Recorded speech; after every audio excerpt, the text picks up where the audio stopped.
हो जाइए। मुझे पता है कि आप सभी लोग पायलट साहब को देखने के लिए, उनका स्वागत करने के लिए आतुर है।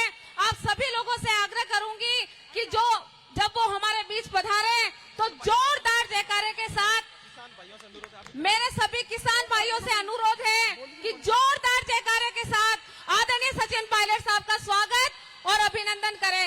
Sachin Pilot, Sachin Pilot, Congress party, Congress party, Congress party, Sachin Pilot. हमारा नेता कैसा हो? सचिन पायलट जैसा हो। हमारा नेता कैसा हो? हमारा नेता कैसा हो? सचिन पायलट जैसा हो। आप सभी माताओं, बहनों से और भाइयों से आग्रह है कि सभी लोग अपना स्थान ग्रहण करें। हम सभी लोगों को जिस पल का इंतजार था, हम सभी लोग जिस पल का इंतजार कर रहे थे कि आदरणीय सचिन पायलट साहब अभी हमारे बीच उपस्थित हैं, मैं आप सभी लोगों से आग्रह करूंगी कि एक बार सभी अपना स्थान ग्रहण करें और एक बार पुनः जयकारे के साथ जय जवान, जय जवान, जय जवान, कांग्रेस पार्टी, कांग्रेस पार्टी, सचिन पायलट, सचिन पायलट। मैं मेरी माताओं, बहनों से और सभी भाइयों से आग्रह करूंगी कि आप अपना स्थान ग्रहण करें और बाहर जितने भी लोग आदरणीय सचिन पायलट साहब के स्वागत के लिए खड़े थे वो सभी पंडाल में पधारे और सभी लोग थोड़ा थोड़ा पीछे होके अपना स्थान ग्रहण करें। बैरिकेड से हटके बैठे, थोड़ी सी जगह रखिए आप लोग। हम सबको जिस पल का इंतजार था, हमारे नेता, 36 कौम की आवाज और इस प्रदेश के लोकप्रिय नेता, युवा दिलों की धड़कन आदरणीय सचिन पायलट साहब हमारे बीच पधार चुके हैं। आप सभी से आग्रह करूंगी कि आप सभी अपना स्थान ग्रहण करें।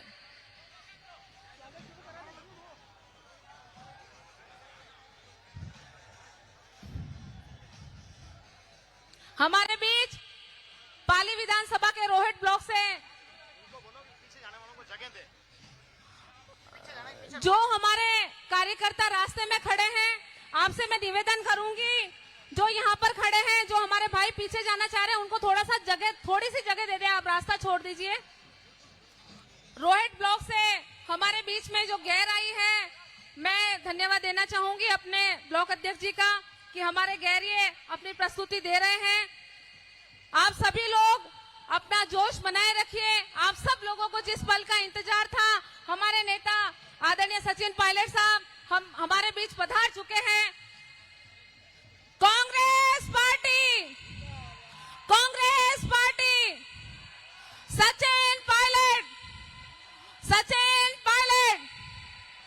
कार्यक्रम को मैं चाहती हूं कि कार्यक्रम का व्यवस्थित शुभारंभ हो। मंच पर जितने भी लोग आगे खड़े हैं जो मिलना चाह रहे हैं, आप सभी का स्वागत में सभी का नंबर आएगा। आप सभी लोगों से निवेदन है कि एक बार आप सभी लोग पीछे पधारिए।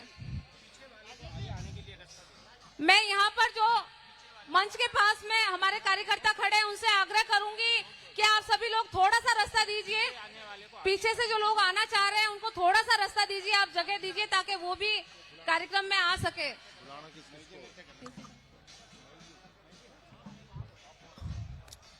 आप सभी को पता है कि हमारे यहाँ परंपरा है, हमारे बीच जो भी अतिथि आते हैं हम उनका पूरा मान मनवार से स्वागत करते हैं।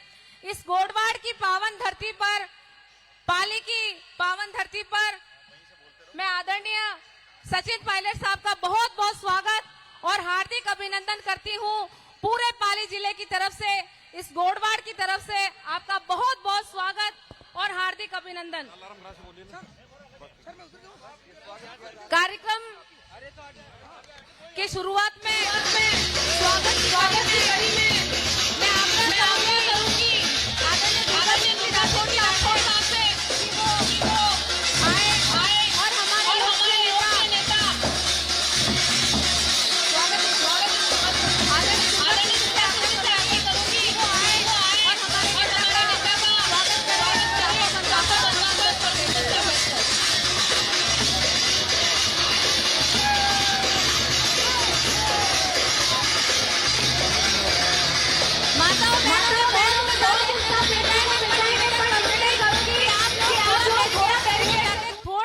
पीछे होकर अपना स्थान ग्रहण करिए।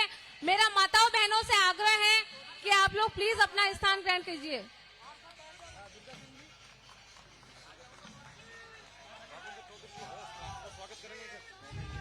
आदरणीय सचिन पायलट साहब का स्वागत साफा पहनाकर और गुलदस्ता भेंटकर कार्यक्रम की अगली कड़ी में मैं आग्रह करूंगी भाई सोमेंद्र जी गुजर से कि वो आए और आदरणीय सचिन पायलट साहब का स्वागत करें। कर दिया?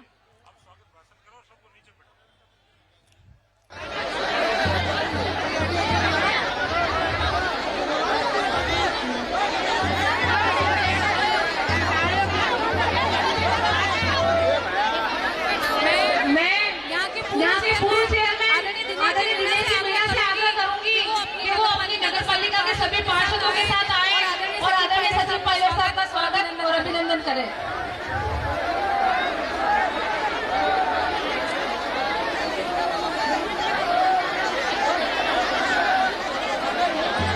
मंच पर जितने भी लोग सामने खड़े हैं जो स्वागत करने आए हैं उनके अलावा जो खड़े लोग खड़े हैं उनसे आगे करूंगी वो प्लीज अपना स्थान ग्रहण करिए। अपना कार्यक्रम है तो मंच की शोभा को भी बढ़ाए रखें।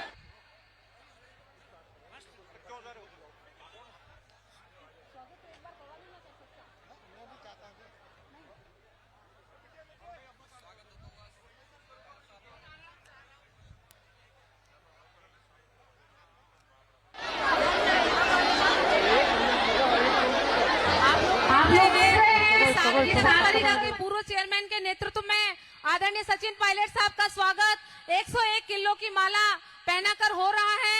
मैं चाहूंगी कि जोरदार तालियों के साथ आप स्वागत कीजिए सचिन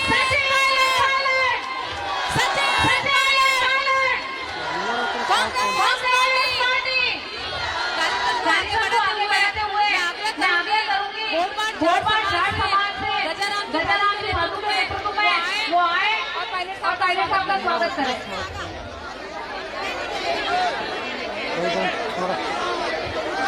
कार्यक्रम को आगे बढ़ाते हुए हमारे आदरणीय दुर्गा सिंह जी राठौड़ साहब से वो आए और स्वागत भाषण देकर इस कार्यक्रम की आदरणीय दुर्गा सिंह जी राठौड़ साहब।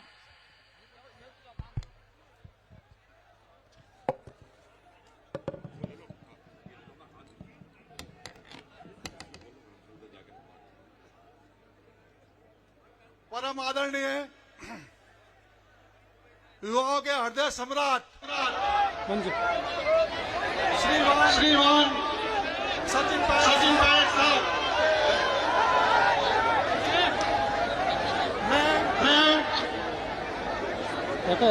मैं सादगी के इस नगर में आपका और आपके साथ पधारे हुए सभी अतिथियों का हृदय की गहराइयों से स्वागत और अभिनंदन करता हूं।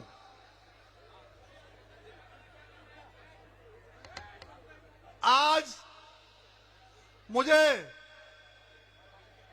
इतनी खुशी है, मेरे साथियों, मेरे कार्यकर्ताओं, मेरे दोस्तों और बाली के सब सम्मानित नागरिक पायलट साहब को देखने के लिए, आपको सुनने के लिए बड़े आतुर थे। बड़ी तादाद में आप सब लोग यहां पधारे, उसके लिए मैं आपका हार्दिक अभिनंदन करता हूं। सभा में मौजूद आदरणीय राजेंद्र जी चौधरी साहब, भीमराज जी भाटी, हमारे पाली जिला के निवर्तमान अध्यक्ष भाई चुन्नीलाल जी, समरजीत सिंह जी पूर्व विधायक, सिरोही से पधारे जीवराज जी, आनंदी लाल जी, श्री बालेन्द्र जी, श्री समृद्ध और इस सभा में श्री महेश शर्मा जी, राजेश जी चौधरी साहब, श्याम जी खिचड़ साहब, लाला राम जी गिरासिया साहब, श्री कान सिंह जी ऊंचाला साहब, श्री नारायण सिंह जी बडोली साहब, श्री भाई सोमेंद्र जी, उनकी तबीयत ठीक नहीं होने के बावजूद भी इस सभा में उन्होंने पूरे ಇರು ಇರು ಇರು ಇರು ಇರು ಬೇಡ ಬೇಡ ಬೇಡ ಬೇಡ ಬೇಡ ಹಾಂ ಇವತ್ತು ತಗೋ इस सभा में मौजूद ಹಾಂ अनेकों ऐसे मेरे ಈಗ ತಗೊಳ್ಳೋ ಈಗ ತಗೋ ನಾನು ಆಗ ತಗೋಬೇಡ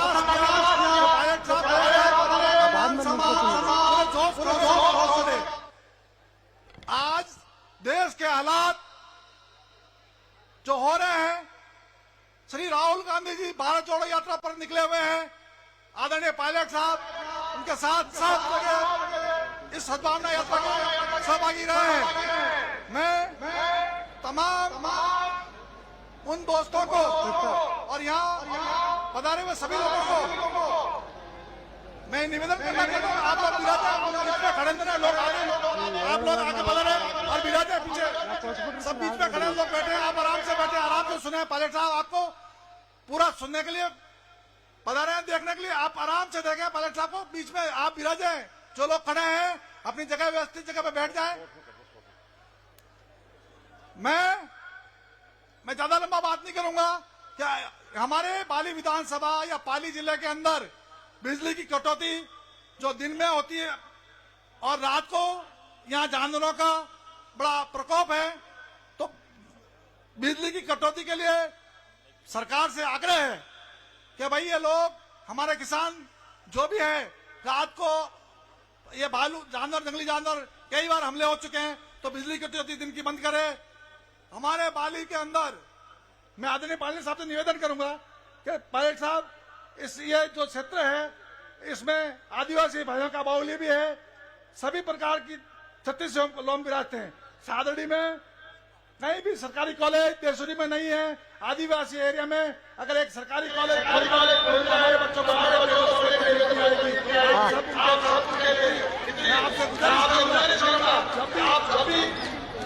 इस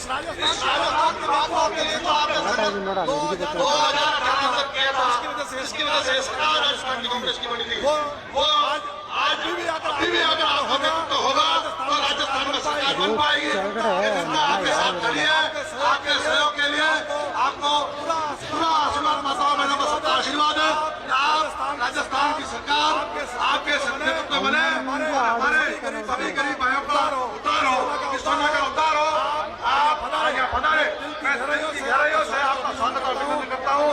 आपने जो समय दिया पाली के लिए, क्योंकि ये विधानसभा सन 90 से बीजेपी जीत रही है, यहाँ लगातार बीजेपी का प्रत्याशी जीतता है, वो कोई कार्यकर्ता का ध्यान नहीं देता। और आप पिछली बार भी जब हमारी सरकार आने की व्यवस्था हुई थी तो हमारे यहाँ एनसीपी को गठबंधन को सीट दे दी, इसकी वजह से संगठन बड़ा कमजोर हुआ। आप ऐसा नेतृत्व दें कि हमारा संगठन और हमारे कार्यकर्ता अपनी बात आप तक पहुंचा सके। मैं आपसे फिर धन्यवाद अर्पित करता हूं आपको कि आपने जो समय मुझे दिया, मैं हृदय की गहराई से हमारे सब साथियों की तरफ से, बाली की जनता की तरफ से बहुत बहुत आपको धन्यवाद अर्पित करता हूं। धन्यवाद।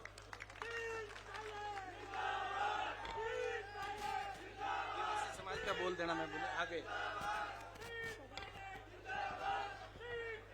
मैं आग्रह करूंगी देवासी समाज को कि वो आए और आदरणीय सचिन पायलट साहब का स्वागत करें। हेलो,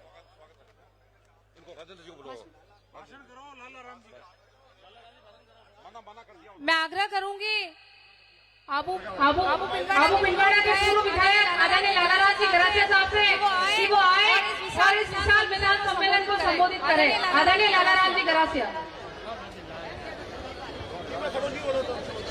परम आदरणीय, आपने बीच में गरीबों का किसानों का हितैषी माननीय पल्लोट साहब और महत्वपूर्ण ब्रजमोहन नेतागण और भाई और बहनों, आपको पता है कि आपने लिए गरीबों के लिए आज सचिन पायलट साहब आपके लिए दिल खोल के आपने आगे आने के लिए आपने बीच में आता है। सभी भाइयों से मेरे बहनों से निवेदन है कि अब गरीब जनता है, ये देखो ये जो दिल्ली वाली सरकार है, वे आप गरीबों भी गरीब बनाना चाहती है।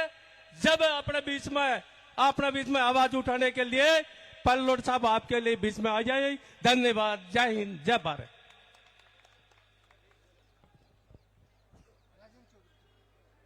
कार्यक्रम को आगे बढ़ाते हुए मैं आग्रह करूंगी पूर्व मंत्री आदरणीय राजेंद्र जी चौधरी साहब से वो आए और सभा को संबोधित करें। आदरणीय राजेंद्र जी चौधरी साहब। बोलो भारत माता की, परशुराम महादेव की। राम राम साहब। आदरणीय सचिन पायलट साहब, दुर्गा सिंह जी राठौर साहब, चुनीलाल जी, भीमराज जी भाटी साहब, लाला राम जी कांग्रेस के, हमारी सेक्रेटरी साहिबा सोलंकी जी, कैमरामैन उपस्थित कांग्रेस के नेतागण, देवियों और सज्जनों, किसानों, मैं गोडवाड़ की धरती पर हमारे सर्वप्रिय नेता सचिन पायलट साहब का हार्दिक स्वागत करता हूं। पायलट साहब, गोडवाड़ मारवाड़ी धरती, ए धरती ने छोड़ नहीं किया, काल पड़िया। धरती प्यार करे, करसा हो, धरती प्यार करो, धरती ने छोड़ी जाओला, आए बात माने अड़ जाने। पूरा विश्वास है राजस्थान की जनता ने आज जिका भी आपरा प्रोग्राम बढ़िया है तो आ कांग्रेस जी की राहुल गांधी जी आ बात कही कि भीड़ रे मायने आखिरी व्यक्ति जो कांग्रेस को कार्यकर्ता खड़ो है, मैं विने हाथे खड़ो हूं। पायलट साहब, आप विनी नीति माते चाल रहे हो, मैं आपरो स्वागत करूं, अभिनंदन करूं। धन्यवाद। जय हिंद। आप सभी लोगों को जिस बात का इंतजार था, हमारे पायलट साहब सुनने के लिए आतुर है। मैं चार बातों के माध्यम से आवाज देना चाहूंगी। आदरणीय प्रदेश के पायलट साहब जो हमारे लोकप्रिय नेता है कि मुश्किल कितनी भी हो, हाथ बढ़ाए रखना। मुश्किल कितनी भी हो, हाथ बढ़ाए रखना। दलदल कितना भी हो, पांव जमाए रखना। कौन कहता है कि छलनी में पानी नहीं रुकता? कौन कहता है कि छलनी में पानी नहीं रुकता? तुम तो बस बर्फ के जमने तक हाथ लगाए रखना। इन्हीं शब्दों के साथ अभी गोडवाड़ जाट समाज द्वारा आदरणीय सचिन पायलट साहब का स्वागत हो रहा है। मैं देख रही हूँ आप सभी लोग स्वागत को आतुर है। हमारे सभी देवासी भाई बंधु जाट समाज के लोग जिनके द्वारा आदरणीय सचिन पायलट साहब का स्वागत हो रहा है, हमारे स्थानीय जो यहाँ के कार्यकर्ता हैं उनके द्वारा भी स्वागत हो रहा है। मैं चाहूंगी जोरदार जयकारे के साथ जय जवान, जय जवान, जय जवान, सचिन पायलट, सचिन पायलट।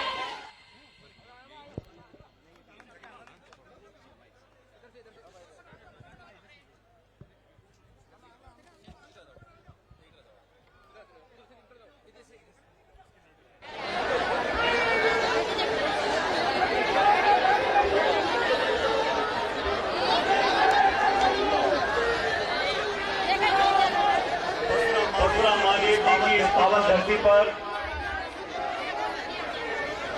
मारवाड़ की इस पवित्र भूमि पर इस किसान सम्मेलन में पधारे हुए मेरे आदरणीय बुजुर्गों, नौजवान दोस्तों, माताओं, बहनों और नौजवान साथियों,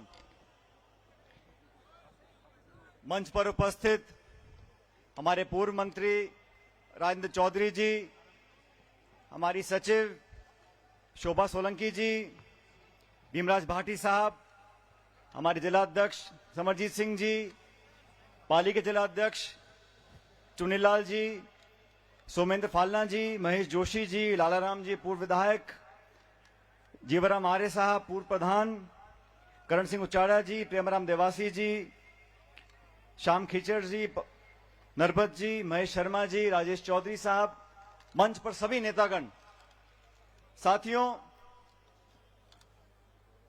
आज इस किसान सम्मेलन में मैं आप सबका, प्रदेश का और तमाम लोगों का ध्यान उनकी तरफ आकर्षित करना चाहता हूं जो लोग इस देश का पेट पालते हैं। वो किसान वर्ग जो राजस्थान और पूरे देश में अन्न और अनाज पैदा कर पूरे भारतवर्ष का पेट पालता है। अनेक चुनौतियां कृषक समाज पर आई हैं, लेकिन इतने साल बीतने के बावजूद भी वो लोग दिल्ली की सत्ता में बैठे हैं, उन्होंने लगातार किसान पर, किसान की आमदनी पर प्रहार किया है। पहले काले कानून बनाए कृषि के, 1 साल तक किसानों ने आंदोलन किया दिल्ली के अंदर, तब जाके वो काले कानून वापस किए और वादा किया था कि फसल खरीद के लिए एमएसपी को लेकर एक कानून बनाएंगे।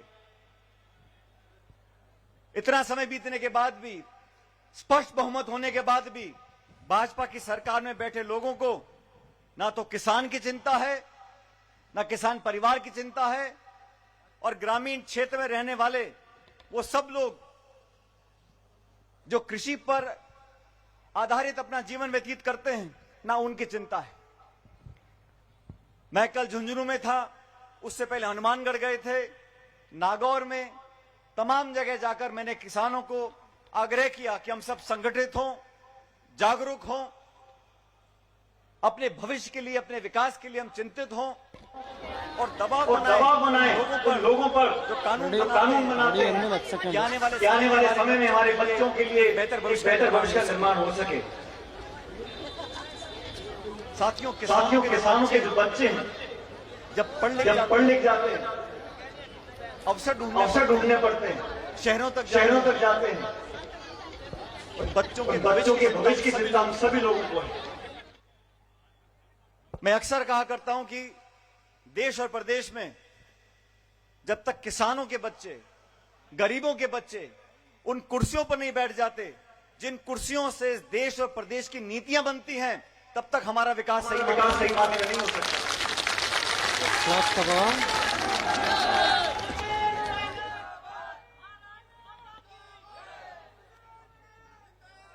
साथियों,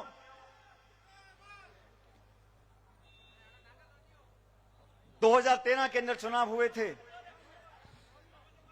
उस समय हमारी कांग्रेस की सरकार चुनाव हार गई थी।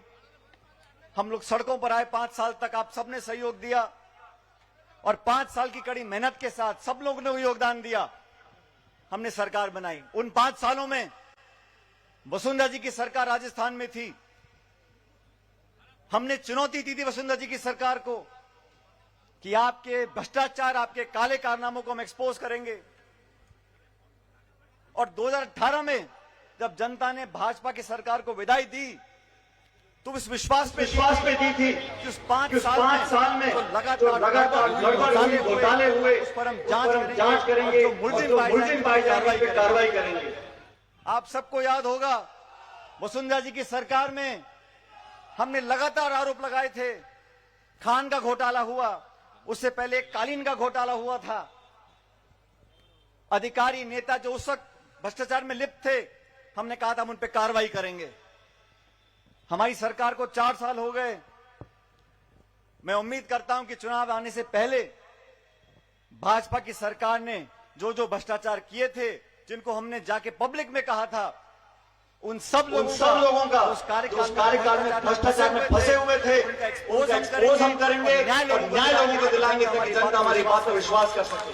जो लोग भ्रष्टाचार फैलाकर गरीबों की जेब पर डाका डालकर अपना पेट भरते हैं, उनको राज करने का अधिकार नहीं है।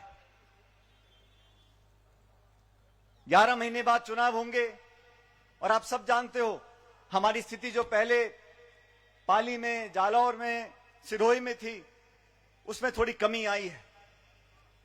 और मैं चाहता हूं सब नौजवान, सभी किसान, अगड़े पिछड़े, हर जाति बिरादरी के लोग, महिला, बुजुर्ग मिलकर आने वाले समय में संगठन को मजबूती दें। राहुल गांधी जी ने जो ऐतिहासिक और साहसिक यात्रा निकाली है, उसका कोई सानी नहीं है। 7 सितंबर पिछले साल कन्याकुमारी से पैदल चले और 3400 किलोमीटर तक प्रतिदिन 25 से 30 किलोमीटर चलकर एक संदेश पूरे देश में दिया है। देश में जो नफरत का, टकराव का, द्वेष का, घृणा का, प्रतिशोध की जो भावना फैलाई है, उसके विरोध में निकल पड़े हैं। प्यार का, प्रेम का, मोहब्बत का पैगाम निकल वो निकले हैं। उनकी यात्रा 30 तारीख को समाप्त हो रही है। लेकिन कांग्रेस पार्टी ने इस यात्रा के बाद एक और अभियान चालू किया, हाथ से हाथ जोड़ो अभियान। कांग्रेस का हाथ है और गरीब और नौजवान का हाथ थामकर हम राहुल गांधी जी का, कांग्रेस पार्टी का संदेश हर गांव, ढाणी, पोलिंग बूथ तक लेकर जाना चाहते हैं। मैं आप सबसे आग्रह करता हूं कि 2 महीने चलने वाले इस अभियान को, जो 26 जनवरी से चालू होगा, आप बढ़ चढ़ कर अभियान में भाग लें, ताकि लोगों को लगे कि जो हर 5 साल में सरकार बदलती है, आप जानते हो पिछले 30 सालों में 5 साल सरकार बीजेपी की, फिर 5 साल सरकार कांग्रेस की, और कांग्रेस की सरकार दोबारा बनाने के लिए हमको आपको मिलकर मेहनत करनी पड़ेगी। और जो लोग भ्रष्टाचार में लिप्त रहे भाजपा के कार्यकाल में, आप सब जानते हो, जमीन के घोटाले हुए, बजरी के घोटाले हुए, शराब के घोटाले हुए, भू माफिया पनप गए थे, जो लोग देश छोड़ के भाग गए, ललित मोदी जी जो विदेश में बैठे हैं, उनका नाम जिन लोगों के साथ जुड़ा था उन पर कार्रवाई होनी चाहिए।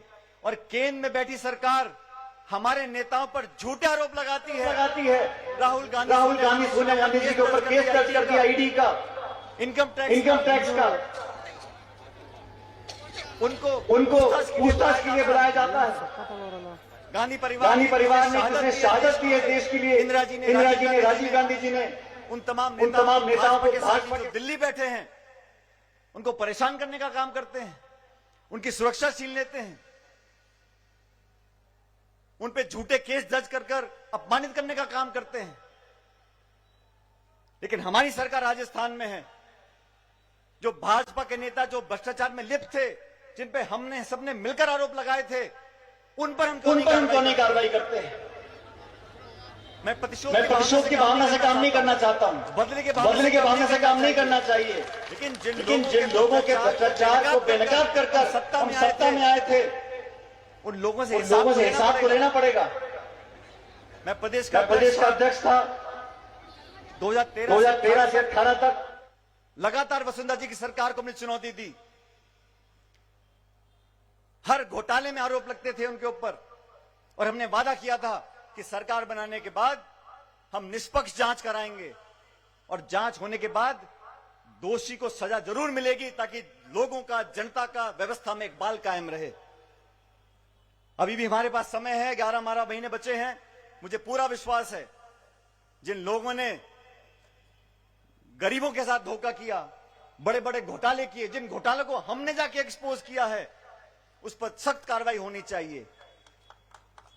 नहीं तो अगली बार चुनाव में जाकर हम जब आरोप लगाएंगे, तो जनता को विश्वास करने के लिए कुछ तो हमें देना पड़ेगा। दोस्तों, किसानों के लिए बिजली हो, पानी हो, बीज हो, खाद हो, फसल की खरीद हो, ट्रैक्टर हो, बोरिंग हो, ये व्यवस्था हम लोग करते हैं, तो किसी पे एहसान नहीं कर रहे। हम जब बड़े बड़े उद्योगपतियों को, देश के जो बड़े बड़े हवाई अड्डे हैं, रेलवे लाइन है, बीमा कंपनी है, बिजली कंपनी है, खान है, उनको घाटा दिखाकर औने पौने दाम अगर दे सकते हैं, तो देश की 2/3 जनता जो कृषि पर निर्भर करती है, उन लोगों को समर्थन मूल्य नहीं दे सकते, समर्थन मूल्य पर खरीद नहीं कर सकते। केंद्र सरकार को मैं सचेत करना चाहता हूं, आप 8.5 साल से सत्ता में बैठे हैं, आपको ना किसान की परवाह, ना गरीब की परवाह है। गैस का सिलेंडर 1150 रुपए का बिक रहा है, पेट्रोल डीजल 100 रुपए लीटर बिक रहा है, राजस्थान को खाद नहीं मिलता, यूरिया नहीं मिलता, डीएपी नहीं मिलता। आप पक्षपात की राजनीति करते हो।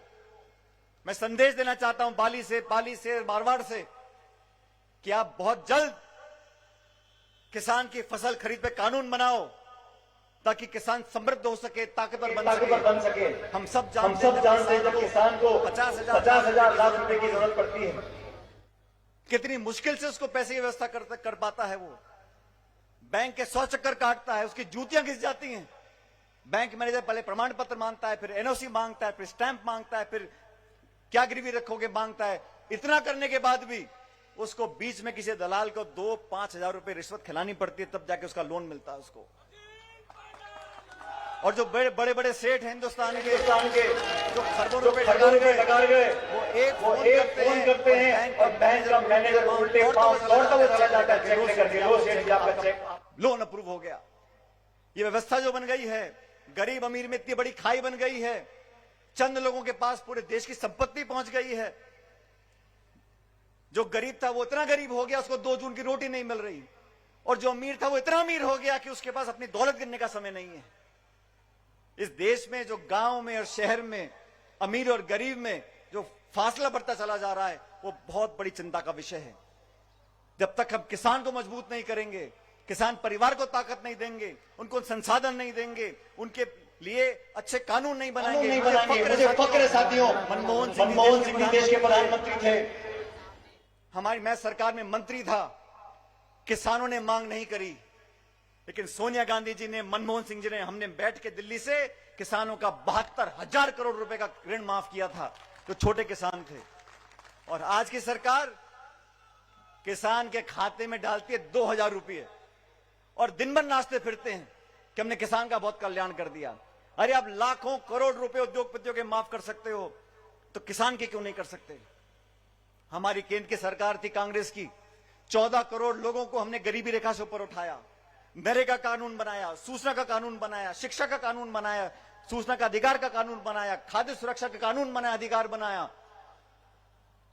जो व्यक्ति गांव गरीब के दिल और को समझ सकता है, दुख को समझ सकता है, वही अपनी कुर्सी का सदुपयोग करता है। जो जज्बात से, धर्म से, जाति से, भाषा से, मंदिर मस्जिद से, हिंदू मुसलमान के नाम पर वोट लेकर आते हैं, वो चुनाव के समय उन्हीं जज्बातों को भड़काते हैं। आपने क्या योगदान दिया भाजपा के साथ, पूछना चाहता हूं। देश की आजादी में क्या दिया आपने, और सरकार बनने के बाद क्या योगदान दिया आपने?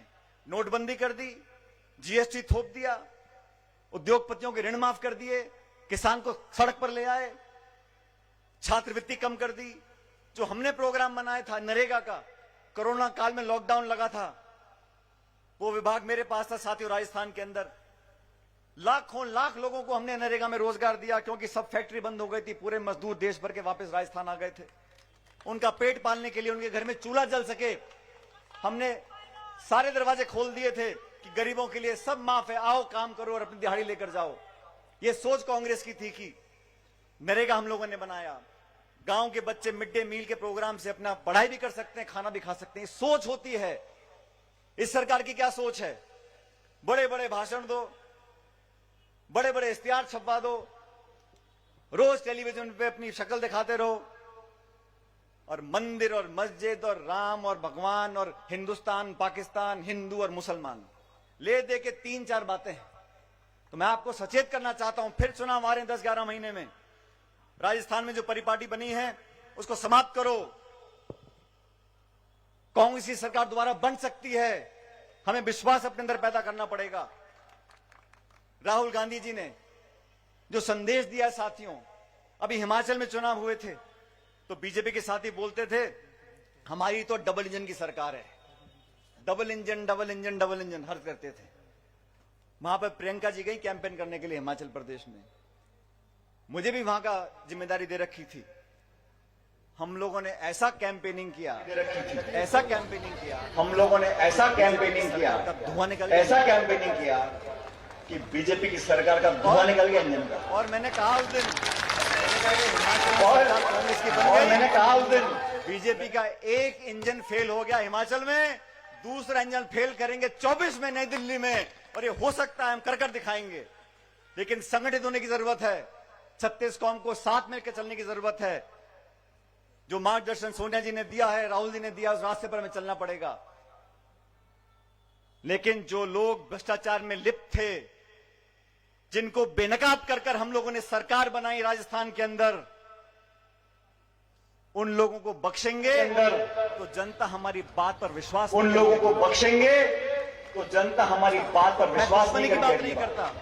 लेकिन जो प्रमाण है, जो हमने आरोप लगाए, मैं दुश्मनी की बात नहीं करता, तमाम कांग्रेस, लेकिन जो प्रमाण है, जो हमने आरोप लगाए थे, सब तमाम। पिछली सरकार बनी थी कांग्रेस की, तो हमने एक माथुर आयोग बनाया था, वसुंधरा जी के कार्यकाल में जो भ्रष्टाचार हुआ उस पर जांच करने के लिए दुर्भाग्यवश वो आयोग भी कुछ नहीं कर सका और 5 साल बीत गए। अभी भी 4 साल निकल गए। जिन लोगों ने धोखा दिया, जिन लोगों ने बड़े बड़े कांडों को अंजाम दिया, जो भ्रष्टाचार में लिप्त थे, जिन पे पूरी कांग्रेस पार्टी ने सामूहिक रूप से आरोप लगाए थे, समय आ गया कि दूध का दूध और पानी का पानी हो जाए। कि मेरे नौजवान साथियों, जैसा मन से बोल रहे थे, इस विधानसभा क्षेत्र से 30 साल कांग्रेस पार्टी जीती नहीं है। लेकिन ये मौका आने वाला है। अगर नौजवान ठान लें, मैं हनुमानगढ़ में भाषण दे रहा था तो मैंने कहा जो देश में बांटने वाली ताकतें हैं वो क्या बातें करती हैं? वो जाति की, धर्म की, भाषा की, प्रांत की वो बातें करते ताकि लोगों को बांट सके। लेकिन अगर इन बाधाओं को लांघना है तो जो नौजवान है वो जाति पाति पर फर्क नहीं पड़ता, वो आगे की सोच सकता है। और जो किसान है, जो हल चलाता है, ट्रैक्टर चलाता है, अनाज पैदा करता है, उसकी कोई जाति नहीं है। वो अगड़ा है, पिछड़ा है, किस बिरादरी का है, किस जाति का है, कोई फर्क नहीं पड़ता, हमारा अन्नदाता है। तो जवानी और किसानी और यहां महिलाएं बैठी, हमारी जनानी, ये वो लोग हैं, वो संस्थाएं हैं जो ये वो लोग हैं, भाइयों को आह्वान करना चाहता हूं साथियों, भाइयों को किसानों की आवाज बुलंद करने मैं के लिए, आह्वान करना चाहता हूं साथियों, नौजवानों को अधिकार दिलाने के लिए राजस्थान की ये मिट्टी मेरे माथे का चंदन है और आपके स्वाभिमान और सम्मान से कभी समझौता नहीं हम होने देंगे। मैं आपको वादा करता हूं, स्वाभिमान और सम्मान से कभी समझौता नहीं हम होने देंगे। मैं आपको वादा करता हूं, आप लोगों के स्वाभिमान के लिए, आप लोगों के अधिकारों के लिए, राजस्थान के अस्मिता के लिए, आप लोगों के स्वाभिमान के भविष्य के लिए जो भी करना पड़ेगा हम पीछे नहीं हटेंगे, कंधे से कंधा मिलाकर आपके साथ आगे बढ़ते रहेंगे। आप लोगों ने हमेशा प्यार दिया और पाली और बाली के लोगों ने, मारवाड़ के लोगों ने, दिलेर लोग हैं, छाती ठोक कर बात करते हैं। मुझे फक्र है आप सब लोगों के ऊपर, मुझे नाज है मेरे नौजवानों के ऊपर कि आपका आशीर्वाद इन बाहों को ताकत देता है। हम भी आपके साथ लेकर संघर्ष करेंगे, आगे बढ़ते रहेंगे, लेकिन अपना शीश कभी नहीं झुकाएंगे। आपके सम्मान के लिए हमेशा संघर्ष करते रहेंगे। लेकिन केंद्र की सरकार को मैं सचेत करना चाहता हूं, किसानों के साथ बेईमानी मत करो, किसानों के साथ बेवफाई मत करो। किसान किसी के भीख के भूखे नहीं हैं। किसान को सिर्फ न्याय दो, उसकी मेहनत का मुआवजा दो और जो फसल मंडी में बिकती है उसको आप खरीदो। अगर आप देश भर में पैसा बांट सकते हो तो आपका जो पेट पालते हैं, जो अन्नदाता है, जो दूध दाता है, उसके लिए आपकी जेब क्यों नहीं खुल सकती है? सिर्फ भाषण देने से काम नहीं चलेगा। मैं इस किसान सम्मेलन में साथियों आप सबसे आह्वान करना चाहता हूं कि मारवाड़ की धरती से, इस पाली जिले से यह आवाज दिल्ली तक जानी चाहिए कि किसान चुप नहीं बैठेगा। मैं मांग करता हूं, ये प्रस्ताव रखता हूं इस सम्मेलन के अंदर कि केंद्र सरकार को बहुत जल्द, अति शीघ्र एमएसपी पर कानून बनाना चाहिए ताकि किसान को उसकी फसल का उचित मुआवजा मिल सके मंडियों के अंदर। अगर मेरे प्रस्ताव को आप सही मानते हो तो दोनों हाथ खड़े कर यहां पर मुझे प्रस्ताव को पारित करो। दिल्ली की सरकार किसान जब आगे बढ़ेगा, हमारी मांगों के सामने संगठित होगा, आगे बढ़ेगा, हमारी मांगों के सामने कोई बड़ी धन्यवाद करना चाहता हूं। इतनी बड़ी संख्या में आप यहां पर आए हो। आने वाला समय आपका हमारा है। नौजवान जब मन बना लेते हैं, अपनी बात को मनवा कर रखते हैं। असीम प्रेम प्यार आप लोगों ने दिया, आशीर्वाद आप लोगों ने दिया, मैं सदैव आपका कायल रहूंगा। और एक बार पुनः आपको आश्वासन देकर जाता हूं, जब जब मेरे साथी, मेरे किसान, मेरे नौजवान मुझे याद करेंगे, पाली और बाली में आप मुझे अपने साथ खड़ा पाओगे। इस बात का आपको वादा कर जाता हूं। मैं परमपिता परमेश्वर से कामना करता हूं, मैं भगवान से कामना करता हूं, आप सब लोगों का जीवन, भगवान से कामना करता हूं, खुशियों से भगवान आप सब लोगों का जीवन, परमेश्वर आपके बच्चों को लंबी उम्र दे, आप हमेशा मुस्कुराते रहो, आप आगे बढ़ो, हम आपके साथ कंधे से कंधा मिलाकर चलेंगे। मैं अंत में आप लोगों से आवेदन करूंगा, जोरदार नारा दो ताकि इस देश की मिट्टी है, यहां से आवाज जाए एकजुटता की, और देश के अंदर हमारी जो आस्था है, भारत माता की आस्था है, पीछे वाले हैं, भारत माता की, भारत माता की, बोलनी आसमान में आवाज गूंजनी चाहिए, भारत माता की, आसमान में आवाज गूंजनी बहुत चाहिए। बहुत धन्यवाद। राम राम। भारत माता की। धन्यवाद। राम राम साहब। हमारी जो रेस्क्यू टीम है उनके द्वारा आदरणीय सचिन पायलट साहब का स्वागत। बहुत सही बात कही आदरणीय पायलट साहब ने कि बड़े बड़े लोग जब बैंकों में कर्जा लेने जाते हैं तो उनको जल्दी से लोन दे दिया जाता है और हमारे किसान भाइयों को बार बार चक्कर काटने पड़ते हैं और हमारे किसान भाइयों को बार बार चक्कर नहीं पड़ता कि हमारे देश का किसान वो किसान है जो अपनी जवान बेटी के हाथ पीले बाद में करता है, लेकिन अपना जो कर्जा लिया हुआ है जब उसकी फसल आती है तो वो पहले झुकाता है। अब मैं जो भी लोग पायलट साहब का स्वागत करना चाहते हैं उनसे आग्रह करूंगी कि वो आए और आदरणीय सचिन पायलट साहब का स्वागत करें। पायलट साहब का स्वागत करें।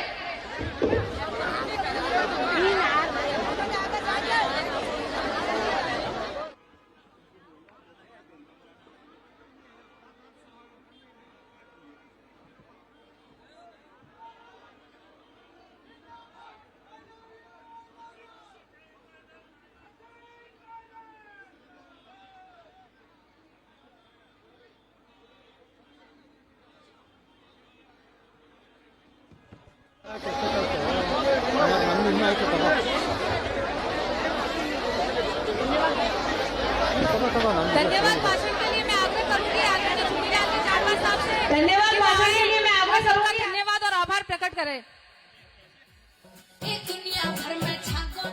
बंद करो भाई। भारत माता की, भारत माता की। आदरणीय पायलट साहब का बहुत बहुत धन्यवाद। आदरणीय पायलट साहब का आपने बहुत बहुत धन्यवाद की जनता बहुत बहुत साधुवाद कि आपने पाली की जनता को समय दिया। इसके लिए